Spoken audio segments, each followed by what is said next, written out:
A continuación, seguimos buscando por el mundo catástrofes de ingeniería. Una construcción calamitosa anega el centro de Chicago. El agua salió disparada por esta escotilla hasta casi 3 metros de altura. En Pensilvania, una emergencia de ingeniería de combustión lenta. Todo el pueblo ha desaparecido. Un pueblo inglés que está cayendo al mar. Perdí 40 metros en la parte trasera de mi propiedad. Y un ferrocarril internacional que frenó en seco. Estamos dentro de la estación. En aquel extremo estaba el hotel, pero hoy no hay nada. En las grandes construcciones, hasta el menor error puede causar un enorme desastre. Fallos de cálculo. Malentendidos. Estos son los errores de la ingeniería que solo un experto puede intentar solucionar.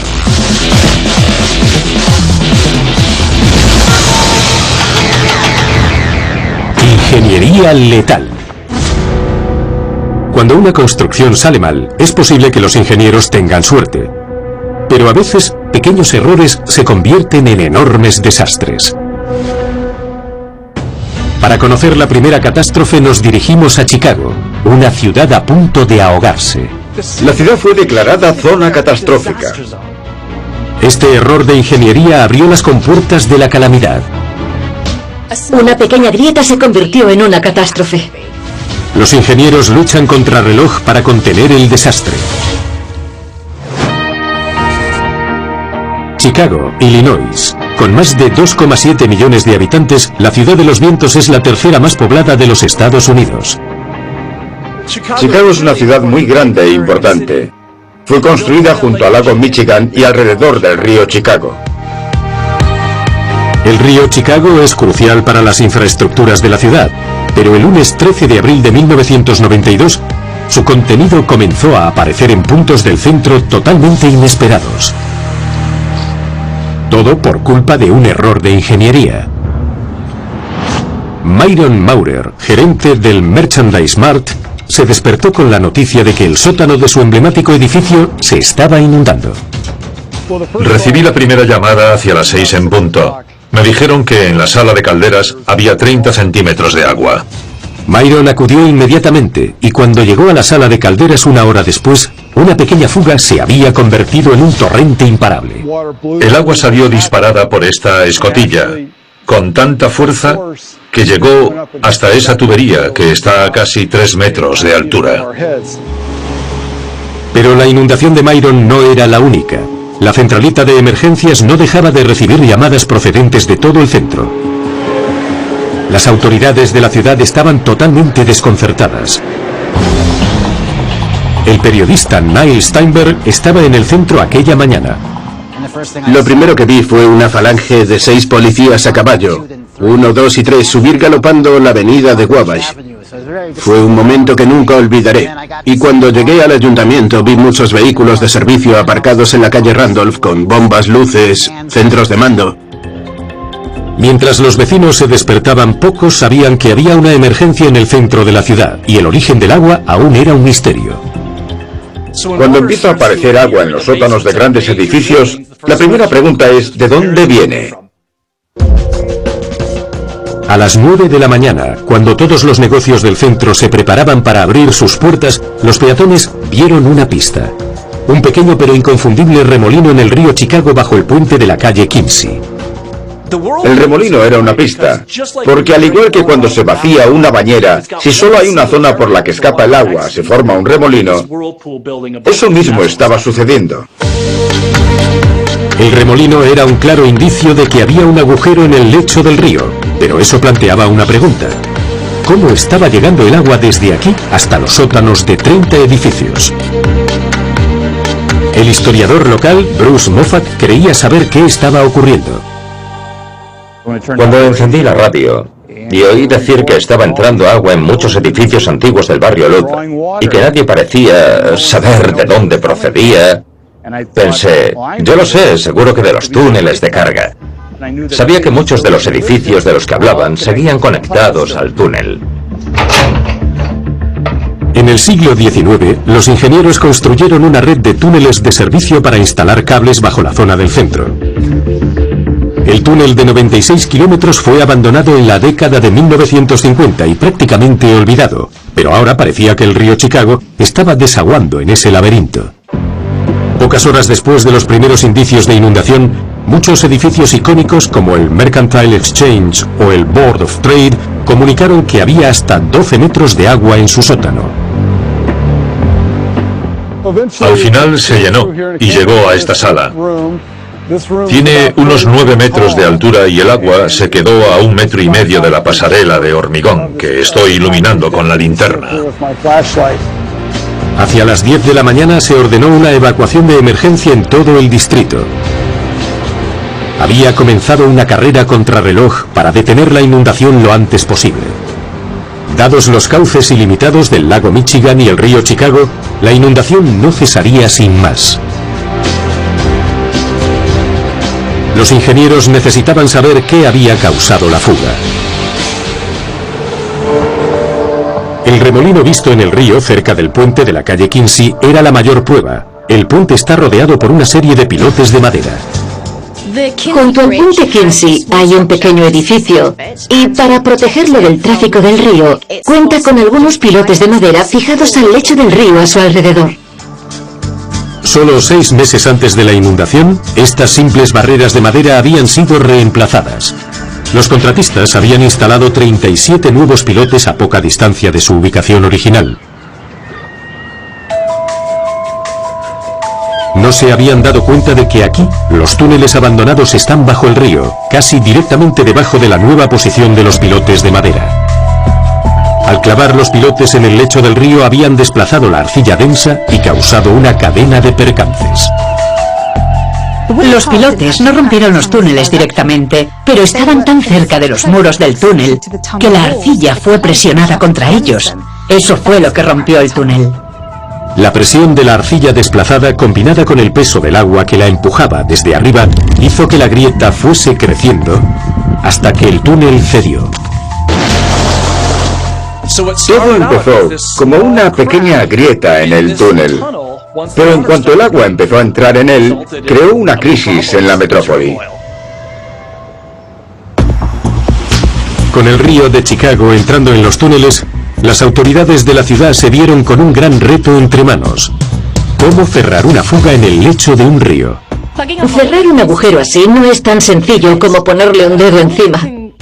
Un agujero que puede crear un remolino en un río requerirá algo más sólido.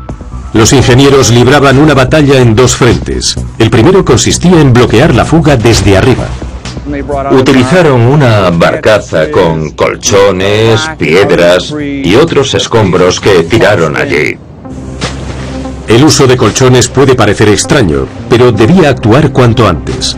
Así que los ingenieros improvisaron con cualquier material que pudiera frenar la fuga. Tapar el agujero desde arriba era solo la mitad del trabajo. El equipo también debía sellar el túnel desde dentro. Usaron algo que llamaban pigs, cerdos, una especie de grandes vejigas hinchables. Los trajo el ejército. Esos globos llamados cerdos son esferas hinchables que se utilizan para detener el flujo de materiales por una tubería. Hinchándolos dentro del túnel inundado, los ingenieros lograron sellar la sección dañada. Vertieron hormigón resistente al agua para bloquear la fuga, porque no podían drenarla antes de bloquearla. El hormigón selló permanentemente el túnel, pero el problema de la inundación aún no había terminado. Aunque habían detenido el flujo, todavía tenían los túneles repletos de agua. ¿Qué podían hacer? Afortunadamente hay un alcantarillado aún más abajo y pudieron conectarlos, abrir túneles entre ambos y así drenar el agua hacia ese alcantarillado. Ahora, solo faltaba retirar millones de litros de agua de los sótanos de los rascacielos del centro. Seguía habiendo enormes edificios con sus sótanos llenos de agua y peces, y todo lo que podían hacer era empezar a bombear. Tardaron varios días en bombear la ciudad hasta secarla, y las reparaciones costaron unos 2.000 millones de dólares. Para impedir que los túneles subterráneos vuelvan a inundarse y dispersar semejante cantidad de agua, JJ Maddia y su equipo han instalado medidas de seguridad herméticas.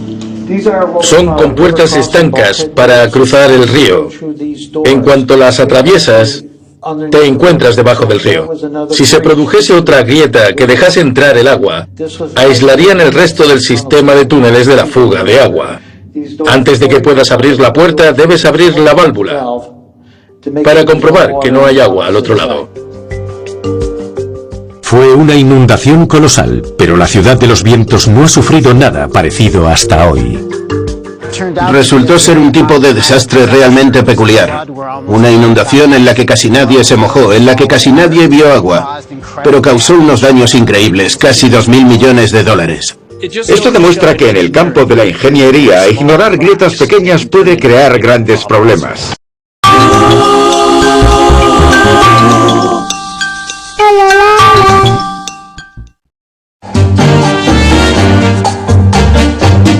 Y está tan buena como dicen. Recetas artesanas de la cocinera. 60 años cocinando juntos. ¿Qué quieres ser de mayor? Ya habrás oído esta pregunta antes. Ahora es el momento de responder a otra pregunta que nunca te hicieron. ¿Qué quieres ser al envejecer? Es cuestión de elegir. Nosotros ya lo hemos hecho. Tú también puedes elegir. Meritene Fuerza y Vitalidad contiene nutrientes que contribuyen al mantenimiento de los huesos y de la masa muscular y al funcionamiento normal del sistema inmunitario. Meritene, elige envejecer bien.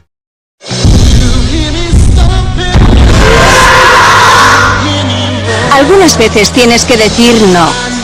Así que cuando dices sí, significa mucho para ellos. Kinder Chocolate, toda la calidad Kinder en pequeñas y cómodas porciones para llevar donde quieras. Kinder Chocolate, el pequeño chocolate para los grandes momentos. Cuando se trata de la salud de tu perro mini, Purina One te proporciona una nutrición adaptada con resultados visibles. Sus altos niveles de proteínas ayudan a su metabolismo específico y los antioxidantes ayudan para un sistema inmunitario fuerte, con nutrientes clave para mantener su piel y pelo saludables. Purina One Mini, resultados visibles hoy y mañana. ¿Sabías que el 75% de los hogares españoles tienen cal? Vuelve a estar bloqueada. Mira. Hola, soy Alex. ¿Lavadora bloqueada? Seguramente es la cal. Puedes ver el daño que causa en tu ducha. Con la lavadora es lo mismo, solo que no lo ves. Y se puede acumular hasta 1 kilo de cal. Usa Calgon 3 en 1 en cada lavado y evita que se acumule la cal.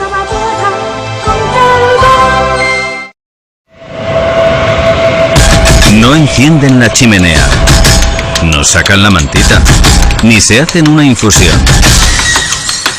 Cuando estalla la tormenta, salen a su encuentro. Clima extremo, los domingos en Odisea.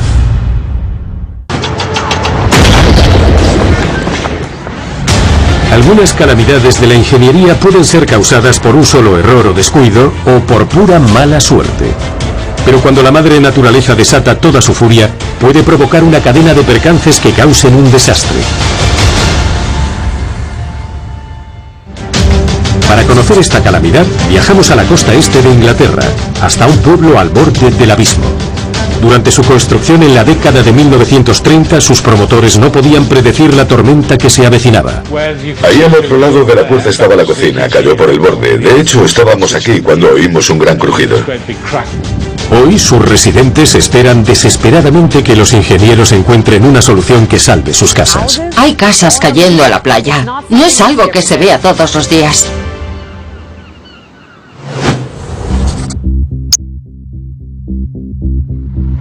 Hemsby, Inglaterra. Este pueblo turístico es famoso por sus pintorescas playas y acantilados junto al mar. El pueblo se remonta a la época de los vikingos, cuando los saqueadores desafiaban el Mar del Norte en busca de gloria. Decidieron que les gustaba y se quedaron. A lo largo de los siglos, Hemsby se convirtió en un pequeño pueblo cuyas casas se extienden más de 1,5 kilómetros desde la costa. La mayoría fueron construidas para durar, con sólidos cimientos de hormigón. Pero en la década de 1930, quienes deseaban disfrutar de vistas al mar, construyeron chalets, casas de vacaciones de madera, sobre los frágiles acantilados. Eran casas sin cimientos y no estaban preparadas para soportar un clima extremo. Pero en marzo de 2018, el Reino Unido fue azotado por algunas de las tormentas más brutales que se recuerdan. Aunque era primavera en el Reino Unido, un poderoso frente frío llegó desde Siberia. Era tan intenso que lo llamaron la Bestia del Este y barrió el país. En Helmsby las olas azotaron los acantilados, que comenzaron a derrumbarse. En solo 2 días, los acantilados retrocedieron más de 5 metros. Las tormentas de la Bestia duraron un mes. Cuando remitió habían desaparecido 11 metros. El veterano del ejército Lance Martin acababa de mudarse a su casa sobre el acantilado cuando llegó la Bestia. Estábamos aquí cuando oímos un gran crujido y un estruendo. Miramos alrededor y había desaparecido. Fue aterrador. Cogí a uno de mis amigos que estaban conmigo y lo empujé hacia la puerta principal. Esa fue mi primera reacción y entonces pensé, ¿por qué lo he empujado hacia la puerta y no estoy corriendo? Esta era mi sala de estar. Tenía un sofá aquí y una butaca ahí. Ese era el dormitorio, con una cama de matrimonio y un armario. Ahí al otro lado de la puerta estaba la cocina, el cuarto de baño y una ducha. Ese espacio medía 3,5 metros por 5,5 metros, pero por desgracia cayó por el borde. Oímos un gran choque y un golpe. Pero la Bestia aún no había terminado. La casa de Lance recibió una nueva paliza. Y después la misma tormenta derribó otros 20 metros, así que perdí 40 metros en la parte trasera de mi propiedad. Las tormentas dejaron inhabitables 13 casas sobre el acantilado. Aunque el daño causado por la Bestia del Este fue extremo, no era la primera vez que los acantilados de Helmsby eran atacados por la madre naturaleza. 5 años antes, en 2013, el mismo tramo de costa fue azotado por un fenómeno llamado marejada ciclónica, como recuerda el geólogo Julian Andrews. En diciembre de 2013 hubo una gran marejada ciclónica, la mayor en la zona desde hacía tiempo. Y en Helmsby hay indicios de que las dunas, al menos en ciertos lugares, retrocedieron aproximadamente 10 metros. La formación de una marejada ciclónica requiere 3 elementos: un sistema atmosférico de baja presión, vientos fuertes y una marea alta. Los vientos fuertes empujan el agua hacia la costa, mientras la baja presión eleva aún más el nivel del mar. Si a eso se le suma una marea viva, las olas golpean con más fuerza y llegan más lejos. La marejada ciclónica de 2013 fue la mayor que el Reino Unido había visto en 60 años y debilitó drásticamente los acantilados. Cuando la Bestia del Este llegó 5 años después, los chalets de madera estaban condenados. En la década de 1930, los constructores no podían prever los extremos climáticos actuales, pero aún así, parece un descuido construir casas sin cimientos sobre un suelo tan blando. Esta costa sufre la erosión desde el final de la última glaciación, hace unos 7.000 años. Y la erosión ha hecho retroceder la costa a un ritmo bastante constante, más o menos 1 metro al año, desde entonces. La razón por la cual los acantilados de Helmsby se están erosionando mucho más rápido que la mayoría es que fueron formados por enormes glaciares que trituraron el lecho marino hasta convertirlo en arena. Y hoy esa arena forma toda la costa que rodea Helmsby. Y esta arena no es precisamente sólida frente al poder erosivo del mar.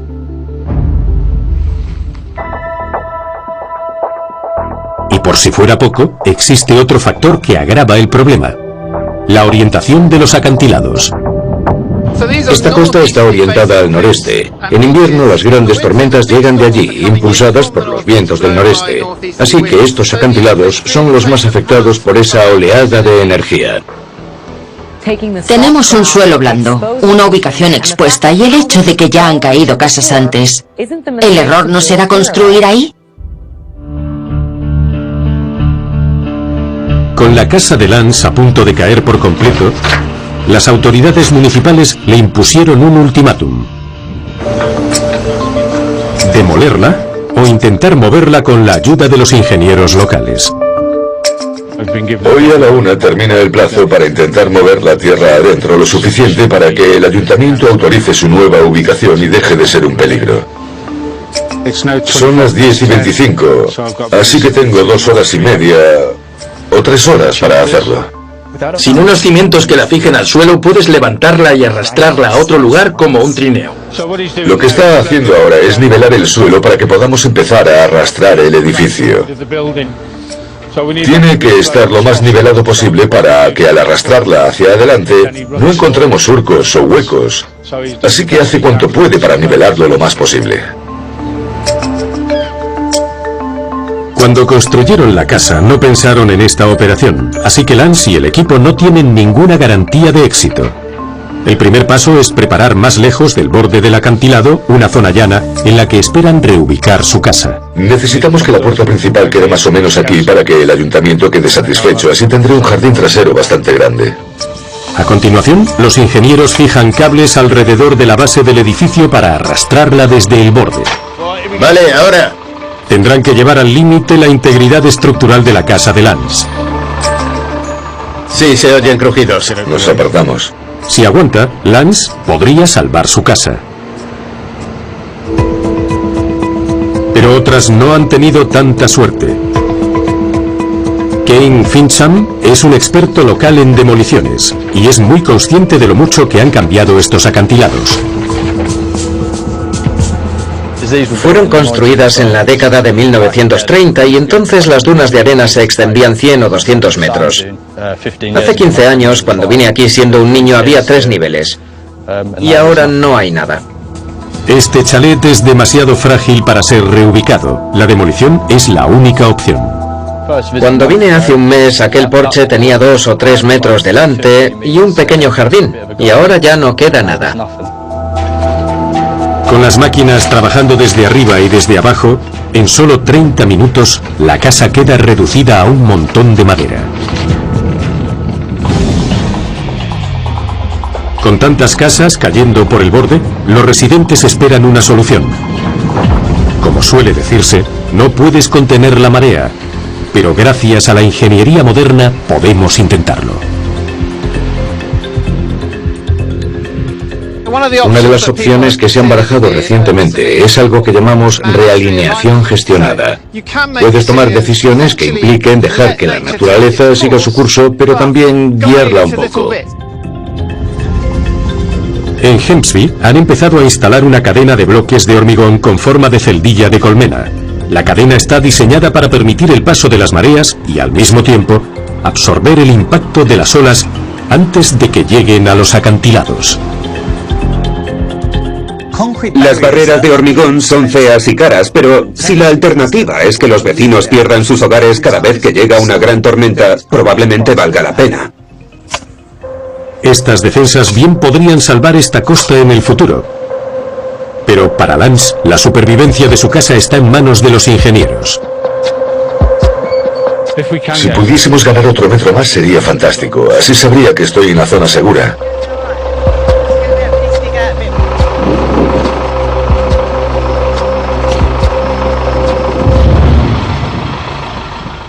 Fantástico. Misión cumplida. La casa de Lance por fin está a salvo. La pregunta es, ¿por cuánto tiempo? Estoy realmente encantado, en serio. Continuaremos enfrentándonos a la madre naturaleza, así que los ingenieros seguirán innovando sin dejar de reparar los descuidos del pasado.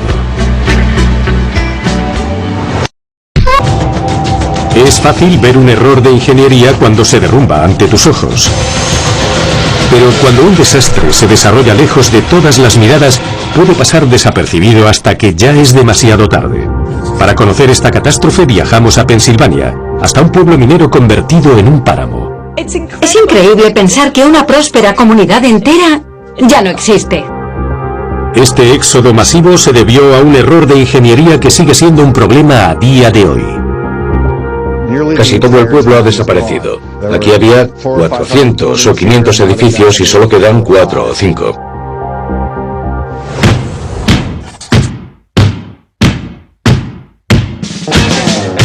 Centralia, Pensilvania. En 1854 esta región empezó a crecer rápidamente cuando se construyó un ferrocarril para aprovechar la abundancia de minerales en sus suelos. Todos conocemos Pensilvania por la cordillera de los Apalaches y también como región carbonífera. Era la capital estadounidense de la minería del carbón. Gracias a las minas de carbón, Centralia y su comunidad prosperaron durante casi un siglo. El antiguo vecino Tom Dempsey recuerda lo bien que se vivía aquí. Era un buen pueblo para un niño. Los niños siempre lo pasábamos bien. Era un lugar seguro. En el pueblo vivían unas 2.500 personas cuando yo era un niño. Y solíamos jugar cerca de las minas de carbón y en todos los sitios en los que nos decían que no debíamos jugar. Sus 2.500 habitantes se han ido y Centralia es un pueblo fantasma. Pero estas calles vacías estaban repletas de vida gracias al peculiar carbón que hay bajo su superficie. El carbón se forma cuando la materia orgánica en descomposición es comprimida bajo tierra durante millones de años. Donde el suelo se combaba formando colinas o montañas, el carbón se calentaba y comprimía aún más. Y el resultado eran vetas onduladas del carbón más duro, limpio y calorífico del planeta, la antracita. También es el más valioso, y casi toda la antracita de los Estados Unidos está en el noroeste de Pensilvania. El carbón que llamamos antracita contiene menos impurezas y menos humedad, y eso significa que arde muy fácilmente y con mayor temperatura. Este carbón de gran calidad dio vida a Centralia, pero en última instancia provocó su dramático declive. El periodista local David Decock conoce bien la región y recuerda cómo era en su mejor época. Estamos en Marion Heights, un pueblo de Pensilvania que está a unos 13 kilómetros de Centralia. Marion Heights se parece mucho a Centralia. Las casas son más o menos iguales. Están frente a la calle, sin patios delanteros. Eran pueblos mineros. Hay muchas viejas minas de carbón en Marion Heights y sus alrededores. Pero si comparamos sus calles con las de Marion Heights, hoy Centralia es muy diferente. En esta foto podemos ver la calle principal que cruzaba Centralia. Pero en el otoño de 1983 casi todo el pueblo había desaparecido. ¿Qué pudo borrar del mapa un pueblo entero? Todo comenzó en mayo de 1962, cuando las autoridades locales provocaron sin querer un incendio subterráneo. Un incendio que lo convertiría en un pueblo inhabitable. Los pueblos mineros de los Estados Unidos solían reunir su basura en pozos de carbón abandonados que usaban como vertederos. Cuando estaban llenos, les prendían fuego, y hay quien cree que eso pudo provocar la perdición de Centralia. Dejaban que ardiese algún tiempo, lo apagaban con agua usando un camión cisterna, lo dejaban así y listo. Pero en 1962 empezaron a utilizar este lugar como vertedero, e hicieron lo que siempre hacían. Lo dejaron arder hasta que pensaron que se había apagado. Pero las capas más bajas de la basura seguían ardiendo, y el fuego se extendió desde la basura por una abertura en el pozo hasta un laberinto de minas de carbón abandonadas bajo el pueblo. Y así comenzó el incendio de la mina.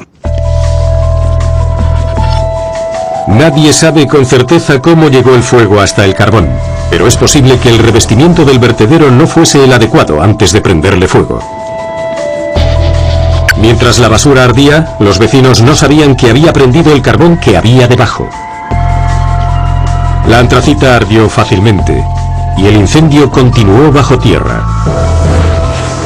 Y al haber más vetas de carbón cercanas, el incendio no tardó en propagarse. Hola. La geóloga Cynthia Ben se dirige a una mina cercana para mostrarnos lo cerca que están las vetas en esta región. Aquí tenemos una veta de carbón, la veta del huerto. Y como podéis ver, tiene encima esta roca más arenosa o arcillosa. Y debajo también. Estas vetas están separadas. O si la capa de roca que las separa es muy delgada, como una veta que arde alcanza una temperatura muy elevada, el calor puede propagarse hasta otra, y las vetas empezarán a arder una tras otra si están lo bastante cerca. La gran red de túneles de carbón abandonados suministró oxígeno al fuego, alimentando el incendio. Y el denso carbón que había bajo el pueblo empeoró aún más las cosas. Cuando el carbón empieza a arder, es muy difícil de apagar, sobre todo si es antracita. En 1969, los ingenieros intentaron evitar que el incendio se propagara. El plan era excavar un pozo a través de la veta ante el carbón en llamas, como un cortafuegos en un bosque. Pero el carbón ardiente lo sobrepasó antes de que fuese lo bastante profundo. Esperaban que el incendio terminase por extinguirse, pero una década después, el carbón seguía humeando. El incendio estaba liberando gases nocivos que iban a llegar al pueblo. La respuesta fue perforar hasta el carbón ardiente y permitir que esos gases escapasen lejos de las viviendas. Así eran los tubos de ventilación que instalaron a nuestro alrededor hacia 1980 o 1981. Su cometido era mantener el fuego y los gases letales lejos del pueblo de Centralia. 99. El incendio hace que se oxide el azufre de la pirita y se forma dióxido de azufre. Y probablemente también emita monóxido de carbono porque la combustión no es completa. Desde luego. Aquí abajo no hay suficiente oxígeno. Lo que sale por ese tubo es un mejunje tóxico, son sustancias peligrosas. Sí, son peligrosas. Sí. Pocos años después de la instalación de los tubos de ventilación, alguien dijo que empeoraban la situación al proporcionar oxígeno al incendio. Así que se tomó la decisión de sellarlos.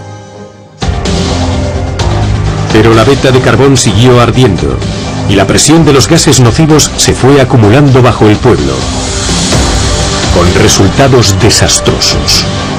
Las carreteras empezaron a hincharse, resquebrajarse y liberar gases tóxicos. Sorprendentemente, los habitantes de Centralia continuaron con sus vidas a pesar del desastre que ardía bajo ellos.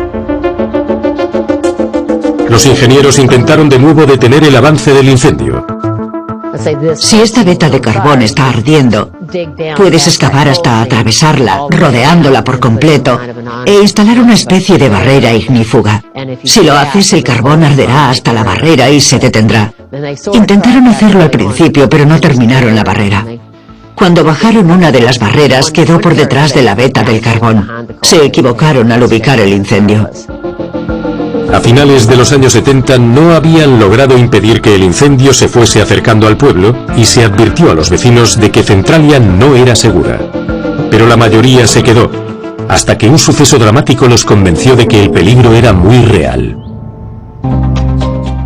Cuando las vetas de carbón arden bajo tierra, socavan la integridad de la superficie. Es aterrador, porque eso puede hacer que se abran grietas que dejan expuesto el carbón ardiente. Y exactamente eso ocurrió el día de San Valentín de 1981 mientras Todd Domboski jugaba en el patio trasero de su abuela. Estábamos justo frente a la casa de Todd Domboski, el chaval de 12 años que cayó en la grieta. La grieta estaba en el patio trasero. Es difícil llegar porque hay zarzas y maleza, pero estaba a unos 10 metros a la derecha. Vio que salía una nube de vapor de la base de un árbol y se acercó a ver qué pasaba. Y cuando llegó al suelo se agrietó bajo sus pies y se abrió. Y el vapor alcanzó unos 15 metros de altura. Milagrosamente fue rescatado por su primo y sobrevivió. Eso atrajo a los medios de comunicación más importantes del país y de todo el mundo. Hasta entonces un incendio en una mina no solía llamar la atención, pero este se convirtió en una gran noticia y el resultado final fue lo que veis ahora. Todos se fueron. Casualmente, ese mismo día visitaban el pueblo varios políticos estatales y presenciaron las consecuencias. Insistieron en que el Estado debía intervenir, pero el incendio subterráneo ya era tan enorme que extinguirlo no era una opción viable. Lo que pasó fue una cuestión de dinero. ¿Qué costará más, excavar una barrera enorme para rodear el carbón o pagar a todos para que se vayan? Y decidieron pagar a todo el mundo porque era la alternativa más barata. Creo que fueron 42 millones en lugar de los 200 que costaría la operación de extinción. El gobierno ofreció a los vecinos una cantidad importante de dinero para que se fuesen. Pero pese a las grietas en las carreteras, los gases nocivos y las grietas repentinas, muchos de los habitantes de Centralia se resistían a abandonar sus hogares. Una empresa de ingeniería de Pittsburgh, Pensilvania, realizó un estudio y publicó un libro que fue distribuido entre todas las familias del pueblo. Contenía todas las situaciones que podían darse si no se actuaba contra el incendio. Y la gente se asustó mucho, por decirlo finamente. Y muchos de ellos cambiaron de opinión y se fueron. Aquel informe de ingeniería acalló cualquier rumor u opinión que pudiesen pasar por hechos en una situación así, y dijo la dura verdad sobre lo que había que hacer. Los vecinos tuvieron que afrontar la dura realidad y la mayoría se fueron. En 1991 muchos de los edificios de Centralia fueron demolidos y la carretera principal fue cerrada. Una década después solo quedaban 21 habitantes que se negaban a abandonar sus hogares. Hoy, más de 50 años después de comenzar a arder, el incendio de la veta de carbón en Centralia continúa y nadie prevé que vaya a extinguirse. Según los expertos, podría arder durante otros 250 años. Algunas catástrofes de ingeniería son el resultado de un error diminuto, con consecuencias que nadie podría haber previsto. Pero otras son tan evidentes que no puedes evitar preguntarte cómo pudieron suceder. Como esta historia en el norte de España, una estación de tren que frenó en seco. ¿Cómo pudieron dos vecinos tan cercanos equivocarse tanto? Como descubrieron unos ingenieros españoles y franceses, toda decisión, por pequeña que sea, puede tener consecuencias desastrosas. Parece una metedura de pata causada por un malentendido.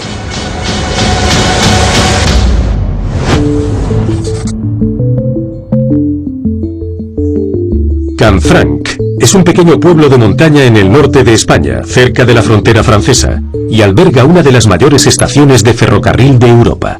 Es una estación extremadamente remota. Está a cientos de kilómetros de la gran ciudad más cercana. En el pueblo solo viven 500 personas. Cualquiera pensaría que es el último lugar en el que construir una estación tan importante. Y sin embargo, en 1928 los trenes empezaron a llegar y partir de esta gigantesca construcción. Laura Roldán trabaja allí como guía turística. La estación mide 241 metros de largo. Hay 150 puertas y 365 ventanas. Es un edificio muy grande. Fue un hito asombroso de la ingeniería. Construyeron una estación tan grande como 2 campos de fútbol, en las montañas, a 1200 metros sobre el nivel del mar. Pero, ¿por qué se tomaron tantas molestias? La enorme cordillera de los Pirineos separa España y Francia, pero ambos países querían abrir una ruta comercial. ¿Y qué mejor solución para transportar mercancías que el ferrocarril? Ramón Campo, periodista e historiador local, nos explica la importancia de esta línea ferroviaria. La estación de Canfranc fue construida aquí porque está en el centro de los Pirineos y es la ruta más corta entre Madrid y París. Francia y España ya estaban conectadas por 2 líneas ferroviarias, pero ambas evitaban los Pirineos. Para reducir la duración del viaje entre las 2 capitales, la nueva y ambiciosa línea cruzaría directamente las montañas. El proyecto conllevó la construcción de docenas de nuevos puentes y la perforación de túneles a través de las montañas. La mera construcción de la vía fue un colosal hito de la ingeniería y exigía un intercambiador igual de colosal. Los equipos españoles y franceses tardaron 5 años en construir la enorme estación de Canfranc. Su inauguración en 1928 fue un gran acontecimiento, al que asistieron el rey Alfonso XIII de España y el presidente francés Gaston Doumergue. Los invitados contemplaban con asombro la nueva y espectacular estación. El edificio de la estación de Canfranc era el segundo más grande de Europa tras el de la estación de Leipzig, en Alemania. Había aduanas. Había un control de pasajeros. En las plantas intermedias había 40 apartamentos para el personal. Poco después de su inauguración, la estación bullía de actividad. El gigantesco enlace ferroviario fue apodado el Titanic de las montañas. Aquí llegaban cada día 7 u 8 trenes desde Francia. Había muchos pasajeros, trabajadores del ferrocarril, también había muchos bares y un hotel. Había mucha actividad en todos ellos, desde las 6 de la mañana hasta la noche. En la época de su mayor esplendor venían muchas personas a coger el tren aquí. Pero en la década de 1930, pocos años después de la llegada de los primeros trenes, su época de esplendor había terminado. Hoy la estación está en ruinas. Estamos dentro de la estación. En la actualidad está vacía. En aquel extremo estaba el hotel, pero hoy no hay nada.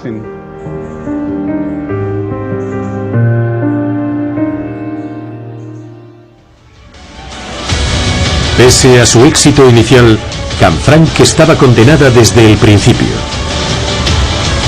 ¿Qué pudo causar que esta gran estación cayera rápidamente en desgracia?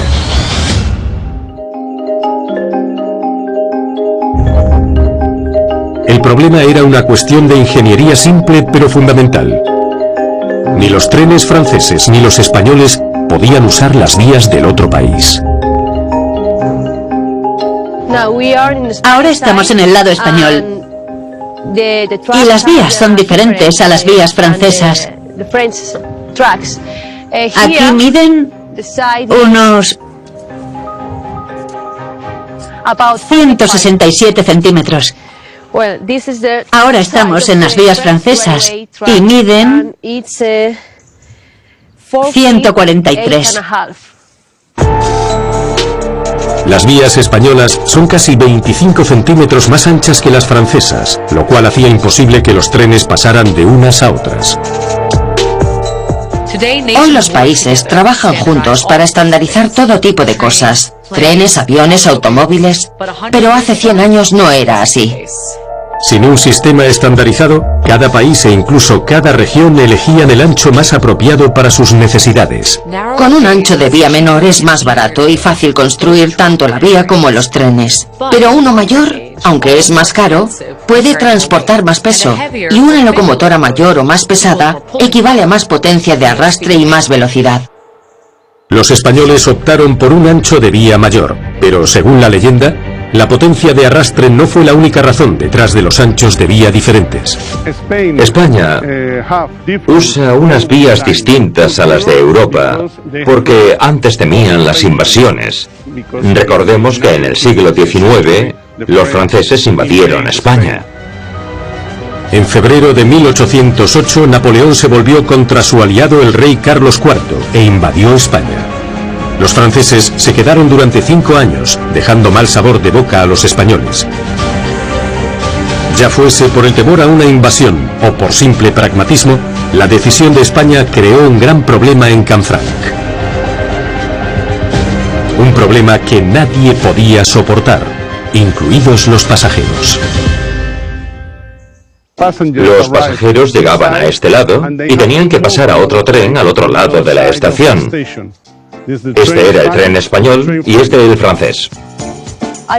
Si fuese una pasajera francesa que acabase de bajar del tren, tendría que ir al lado español. Así que tendría que entrar en el vestíbulo y además tendría que comprar el billete aquí. Esa era la taquilla. Y luego tendría que pasar al lado español, porque ahí estaría esperando el tren español. Así que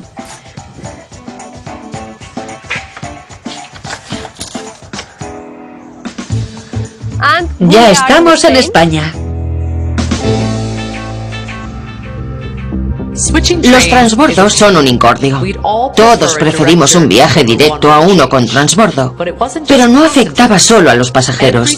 Cada producto que cruzaba a Francia debía cambiar de tren. Por si el tiempo y el esfuerzo que requería el transbordo no fuesen suficientes para acabar con Canfranc, había otro problema fundamental entre ambos ferrocarriles: su combustible. Allí podemos ver las torres de alta tensión que proporcionaban electricidad al tren francés. Y en España hubo trenes de vapor hasta 1970. Los ferrocarriles españoles y franceses no podían ser más incompatibles. Diferente ancho de vía y diferente combustible. Tantos problemas hicieron que Canfranc fuese un enlace ferroviario muy impopular y cayese rápidamente en desgracia tanto entre los comerciantes como entre los viajeros.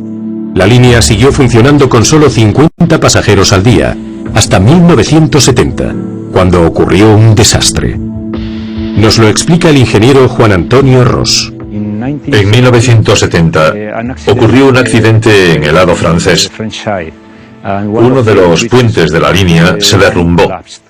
La línea quedó interrumpida y eso causó aquí un rápido declive.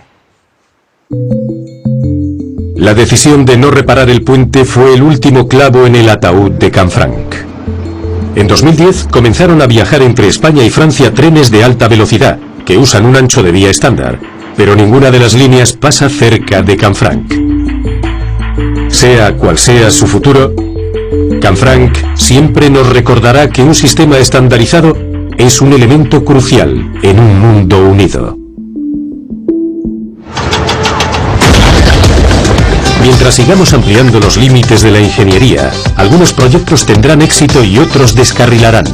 Mientras los ingenieros sigan usando su ingenio, para cada problema habrá una solución.